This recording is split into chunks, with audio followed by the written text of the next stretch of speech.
don't need to tell you that cabin crew are pretty awesome, that we're highly skilled and trained for things that are probably way above our pay grade, that we sit exams, answer briefing questions, and spend hours refreshing procedures that we hope we'll never need. Because if you're from that world, or you've been listening to this podcast for a while, then you probably know all of that already. We probably don't need to tell you that we're sometimes a little bit naughty either. That we occasionally do things that we shouldn't because we're human. And if you are young and single and living the Insta life, even before Instagram was a thing, like in today's story, then you're probably going to just lean into it. You're going to soak up the glamour, brush off the mundane, and throw yourself into experiences that, in almost any other walk of life, simply wouldn't exist. So, we want to say one thing before we begin. Don't judge today's donor. Because when you've heard her story, you might just find that you're asking yourself this. Would you have done the same thing?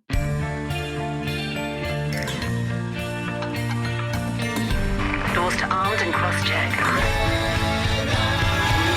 Come fly, the red eye! Whoa! Welcome aboard the Red Eye. London to Cape Town, 1999. The girls were struggling to concentrate. The briefing room was a pot of energy just waiting to be released. Every person on the trip had bid for it. Almost everyone was flying with their friends, and while they had planned every last detail of the next 4 days down to a T, no one had given much thought to the journey there. The flight. The bit where they had to behave like professionals, cope with demanding passengers, maybe don their emergency services hats, all while conserving enough energy to face their itineraries head-on when they got there. Where they would drink and eat and party like it was 1999. They were all going to Cape Town. It was a new route for the airline, and word was that it was a place like no other. There was the cheap wine and steak of Johannesburg, activities for the brave, and the backdrop of Table Mountain and the ocean. Yes, there were some issues around security, but there was fun to be had, and everyone in this room intended to go and find it. Everyone except the purser, the one with the sour face and a completely different kind of energy to everyone else.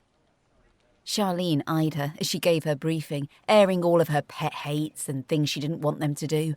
Finishing off, she smiled and said, "I don't do stress." And everyone knew. Everyone knew that whenever someone said that, they were going to be a total nightmare. They were going to stress about the smallest detail. They were going to micromanage you until you sacrificed your soul, and they were going to make you wish you'd never come to work. Only, Charlene thought, comforting herself, today she would lose. Today, no one was going to kill the vibe. Everyone else was excited, and if the purser wanted to carry on chewing that invisible wasp and ruining her own day, then she was welcome to it. "We're not taking her out with us," Mandy leaned in and whispered as they left the room.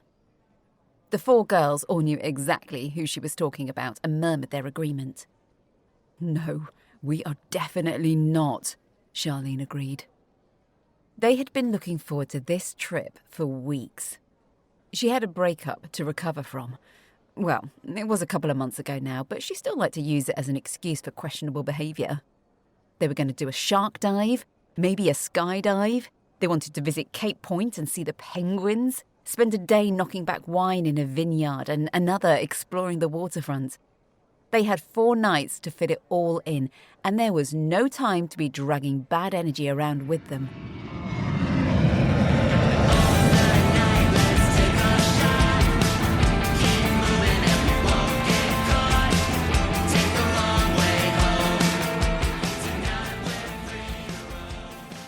The flight had been hard, relentless, full of seasoned wine drinkers and people who like to eat a lot.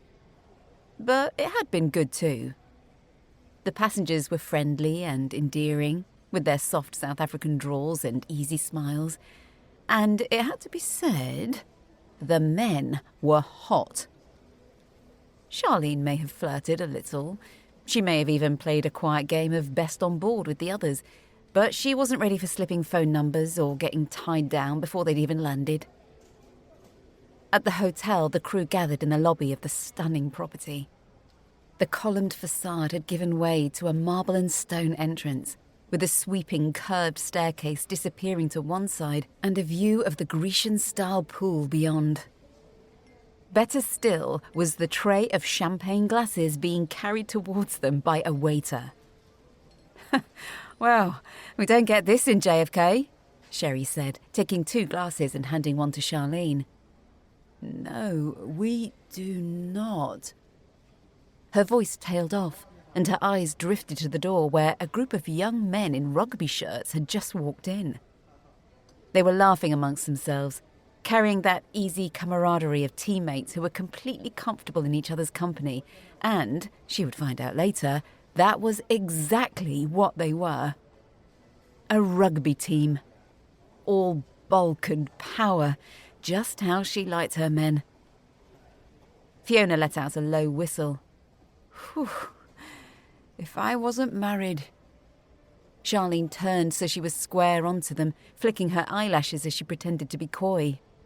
"Oh, well, that sucks for you," she said, catching the eye of one of them. He grinned back. "Game on," she murmured under her breath. And what a good game it was going to be.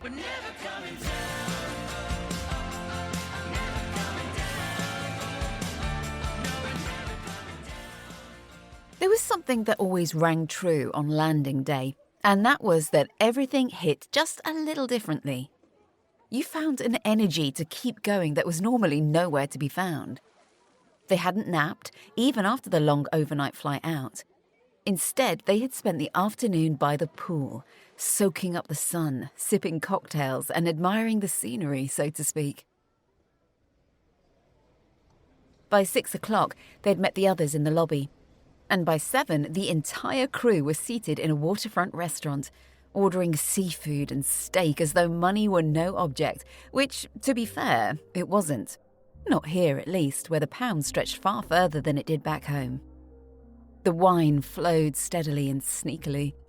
Glasses seemed to refill themselves whenever nobody was paying attention, and when the point arrived where they should probably have admitted defeat and gone to bed, the post-flight euphoria kicked in. Overtiredness arrived hand in hand with it, delivering that strange and inhuman burst of energy that only comes when you've been awake far longer than you should have been. Around the table, plans for the trip were discussed and refined. Conversations they'd been having for weeks finally becoming reality. "Where next?" someone asked as they settled the bill long after the sun had disappeared. I know a club," someone replied. And that was that. They filed out of the restaurant, stopping outside to wait for a couple of crew members who had disappeared to the restrooms. "You girls want to skydive tomorrow? We have places." The 4 girls who'd been standing together having a cigarette all turned at the same time to find a smiling man behind them. In one hand, he had a stack of brochures, the name of a tour company embroidered across the chest of his polo shirt. Yes we do," Fiona said, answering for all of them. The others looked at her. Yeah, they had talked about it. They'd talked about lots of things that they wanted to do, but talking about something and actually signing up for it were 2 very different things. Still, nobody argued. Instead, they signed his sheet, gave him the name of their hotel, and, as the last of the crew emerged from the restaurant, bid him farewell and promised to see him in the morning. Giggling, they linked arms and followed the others towards the taxi rank. "We'd probably better get some sleep," one of them said, attempting to be sensible. "Oh, we can manage a couple more hours," replied another. Heck, they were all young enough to power through, Charlene thought with a smile. Life was short. You could sleep when you were dead and all that. But it wasn't just a couple more hours. No, it was nearly 4 in the morning when they finally got back to the hotel. The rugby boys from the lobby had just so happened to be in the same club, and, Well, the rest, she thought with a grin, was history. She placed the piece of paper with Toby's number on it beside the phone and felt rather proud of herself for making it back to her room alone, even though she quite easily could have done the opposite. Climbing beneath the sheets, she could still hear the music ringing in her ears. She had a feeling it was going to keep her awake. Squeezing her eyes shut, she did some quick maths.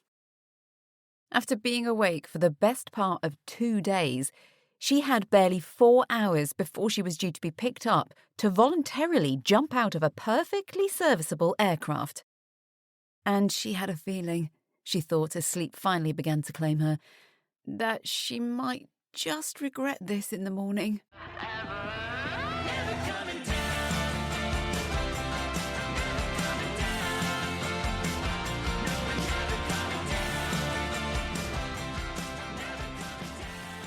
Two days later.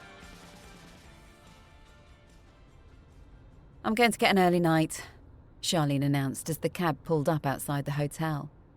Fiona turned round from the front seat and shot her a look. I'm joking, Charlene laughed, putting her hands up in defence. She was exhausted. They all were. So far, they had skydived on a hangover, and Charlene, who had been absolutely petrified the entire way down, had somehow managed to land in a pile of ostrich poo, dragging both herself and her instructor through it. It hadn't been her finest moment, but she had ticked the box and vowed never to do it again, especially after the instructor had spotted an ostrich running towards them across the field and suggested they run for their lives. It had felt like a scene from Jurassic Park, and not one she cared to repeat. They had hiked Table Mountain, only to take the wrong path and end up stranded on the side of it until someone came to their rescue and pointed them in the right direction. They had intended to go shark diving too, but after the skydiving and hiking, they had collectively decided that they had probably consumed enough adventure for one trip, choosing to visit the penguins at Boulders Beach instead. Today, they had toured the vineyards, tasting wine and eating meats and cheeses at every stop along the way. They had eaten out every night, drunk enough to sink a flotilla, danced the nights away at various clubs, and all 4 of them were surviving on a few hours a night's sleep and micro-naps grabbed whenever the opportunity presented itself. But there were only 2 nights left, and nobody was allowed to have an early one. Fiona paid the driver, and they stepped into the cool air of the lobby. "Half an hour in my room?" said Kit. 40 minutes, bargained Charlene. She could be ready in 30, but if she could just have a 10-minute lie down first. "No sitting down. Bring your makeup to mine if you need more time," Kit replied, cutting her off as she led the way towards the lifts. "I swear this trip is going to kill me," Charlene groaned as they all squeezed inside and each pressed the buttons for their floors. The doors began to slide shut and then stopped and opened again, letting someone else in. Toby. Toby the rugby player. Toby from the first night. Toby whose number was still sitting beside her bed, but who she had barely given a thought to since. "Oh, hi," Fiona said, shooting a mischievous look toward Charlene. "How are you?" He grinned, and his cheeks flushed ever so slightly as his eyes settled on Charlene. "Good. How are you all?" "Oh, we're great," Fiona answered breezily, looking from him to Charlene and back again. "We were just planning a night in Camps Bay, actually." He nodded. "Good choice. It's a great place." Fiona smiled. "You and your friends should join us." And there it was, Charlene thought, groaning inwardly. She knew exactly what her friend was playing at, and right now, she wasn't entirely sure she was in the mood for it, or even physically able to play the game. Toby looked directly at her, as though checking she was okay with the invitation, and she offered him a small smile to say that it was. I mean, what else was she supposed to do? It wasn't as if she could tell him he wasn't allowed to go to a public place, was it? The lift stopped at his floor, and he stepped out. "Thanks for the invite. We might see you there," he said. "We hope you do," Fiona replied. Then, just as the door slid shut, she added, "Charlene especially!" The lift erupted into giggles and Charlene closed her eyes, letting her head fall back against the wall. Oh my God, this trip was really going to kill her.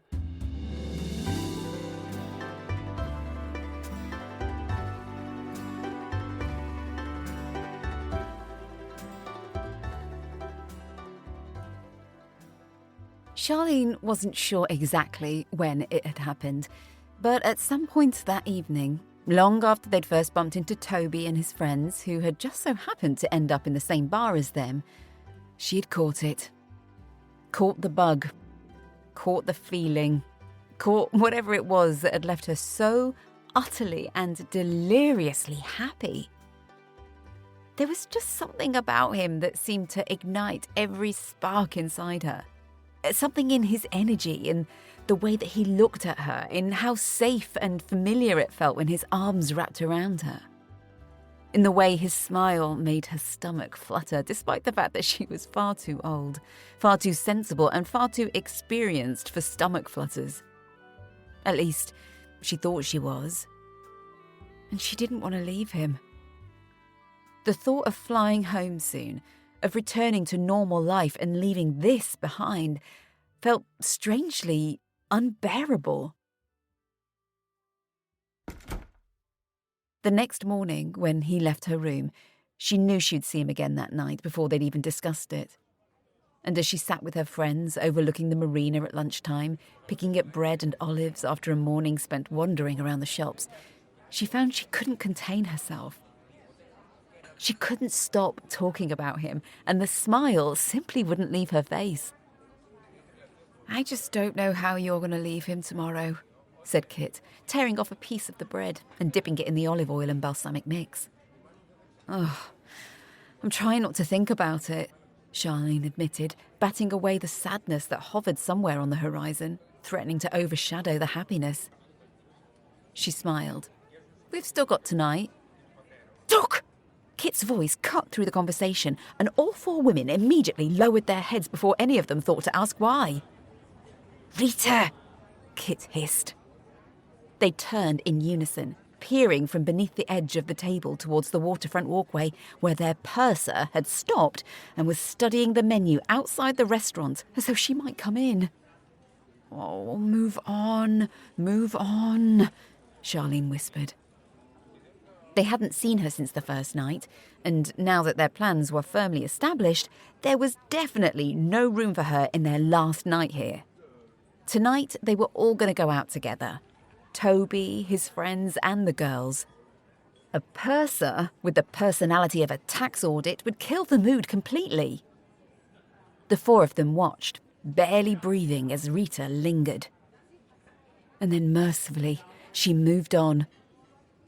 "Ah, that was close," Kit said, the first to sit upright again. Too close," agreed Fiona, straightening her skirt. "Right, where were we?" "Charlene's final night of love," said Sherry, shooting her friend a sympathetic look. "When does he leave?" "Not for another 3 days," Charlene replied wistfully, letting her mind drift straight back to him. What she wouldn't give for 3 more days. "Maybe you should just stay," said Sherry, popping an olive into her mouth. Charlene frowned. "What do you mean?"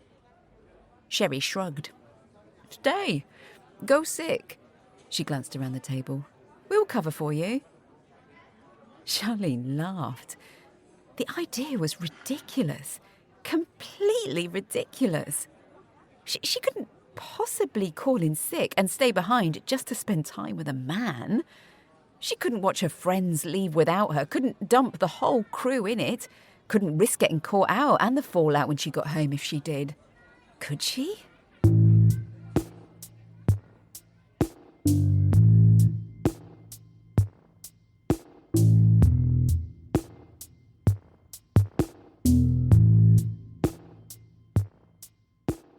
The next morning. "Okay, Charlene," said the doctor in Philadelphia who'd been assigned to her. Based on what you've told me, I'm going to stand you down from today's flight, and we'll check back in with you tomorrow. Charlene nodded, her heart racing. Uh-huh. In the meantime, if you start feeling worse or feel that you need to see a doctor, just give us a call back. Lots of water and plenty of rest. Okay, great, thanks, Charlene replied, trying to keep her voice small and suitably pathetic. Food poisoning and diarrhea. That was what she had cited. But what was someone with food poisoning supposed to sound like anyway? Do I need to call crewing? She asked. No, we'll do that and we'll let the hotel know you'll be staying on. Oh, thank you so much. Charlene hung up the phone. Oh, everyone had been so nice. The manager, when she had phoned her just before the wake-up call, had offered to fetch medication for her and repeatedly assured her not to feel guilty about letting the crew down. The doctor had completely believed her story about being up all night being sick and had quickly settled on food poisoning as the likely cause. For a moment, she almost felt guilty enough to confess. Almost. And then she looked across the room at Toby, who was stretched out across the bed, looking entirely too comfortable in her hotel room, and the guilt evaporated instantly. She was off the flight. She had done it. She had somehow managed to buy herself another day with this ridiculous, wonderful man, and as she crawled back into his arms, she discovered that she didn't feel too bad anymore. Not really. And she knew the girls had her covered. The story was solid. Nobody had questioned it. Nobody suspected a thing. So, why, she wondered as Toby kissed the top of her head, was there still that tiny knot of unease sitting in her stomach? The knock at the door tightened that knot instantly, and she looked across at Toby. Who's that? He shrugged, as if he was going to know. They were in her room, and anyone knocking on the door was obviously looking for her. Coming, she called, pushing herself up from the bed. She was naked and quickly pulled on the summer dress lying nearby, the first thing she could grab. Hurrying to the door, she leaned into the spy hole and immediately jumped back. On the other side of the door stood Rita. Oh, God, she hissed, spinning around. Hide, quick! Toby sat upright, throwing the sheets aside and diving into the bathroom without question. A second later, the door clicked shut behind him. Charlene took a breath. Evidence removed. She checked herself in the mirror, smoothing down her dress, and attempted to channel her best food-poisoned energy before opening the door just enough to poke her head through. Oh, hi, she said quietly. Sorry, I'm really not well. Rita's face was unreadable as she looked at her, and, for the first time, Charlene felt as though she was being questioned, assessed for credibility. I just thought I'd come and check on you before we left, Rita said. See if you need anything. Her eyes drifted over Charlene's shoulder, scanning the room behind her before returning to her face. How are you feeling? Just a bit drained. I've been up all night. On the toilet. Rita nodded slowly. Yes, I could hear you. Charlene blinked. Oh? Yes, I'm next door. A fresh wave of panic washed through her. How had she not realised in 4 days that Rita was next door? More importantly, what exactly had she heard? I thought you had a friend in here, Rita continued casually. Were they helping you while you were ill? Charlene forced a small laugh. No, that must have been the television. I've been here on my own. The lie sounded flimsy even to her ears. Rita held her gaze for a moment longer. She didn't believe a word of it. Charlene was sure of that, but believing and proving were two very different things. Well, Rita said eventually, I hope you feel better soon. It's going to be a hard flight home for your colleagues being a crew member short, but it can't be helped, I suppose. She paused briefly. Can it? Charlene swallowed. No. For a moment, neither of them moved, and then Rita gave a small nod. Take care of yourself? Charlene watched her walk away down the corridor and only closed the door once she'd disappeared around the corner. The second it clicked shut, she let out the breath she'd been holding. She was certain that Rita knew. What she couldn't be certain of was if she could or would do anything about it.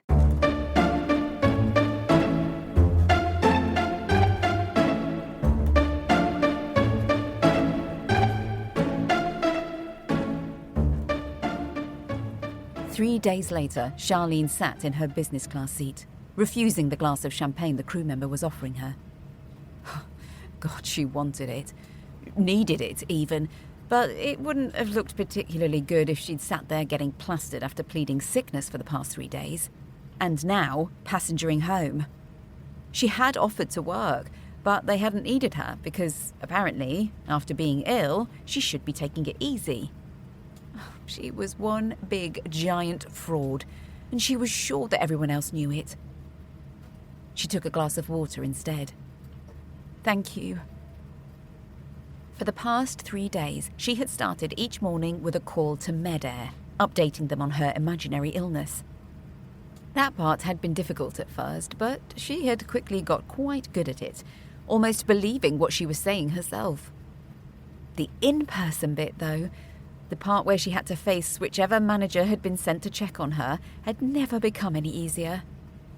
Every day had felt like she had completely bombed an audition, yet somehow still been given the part. Apparently, Rita had quizzed her friends all the way home, but they had stood by her story and backed her up so completely that, eventually, she had been forced to give up. If she had hoped to prove anything, she had failed. Even so, Charlene remained convinced that nobody truly believed her. Perhaps Rita had passed her suspicions onto the managers and crews rotating through the hotel. Perhaps they'd all thought exactly the same thing. Every time she left her room, she carried the weight of it on her shoulders, constantly expecting to be caught out. She'd made Toby leave the room ahead of her, meeting him in taxis or outside restaurants, and always choosing places where they were less likely to be seen. During the day, he'd been training or playing rugby, and at night, he had been all hers. And now, here she was. Having lived a lie for days on end, all she had really achieved was delaying the feeling she was experiencing now. The one that made her want to cry as the aircraft sat on the stand preparing to leave. She had just walked away from someone who, in another life, might have been her soulmate. Someone she could easily imagine spending the rest of her life with. But she also knew she couldn't. He lived somewhere in Africa that they didn't fly to. The magic of it had been tied up in where they were and who they were at that moment in time. And she was experienced enough to know that real life was different. Real life had bills and responsibilities and alarm clocks and all the things that never seemed to exist on a layover, especially one that was extended.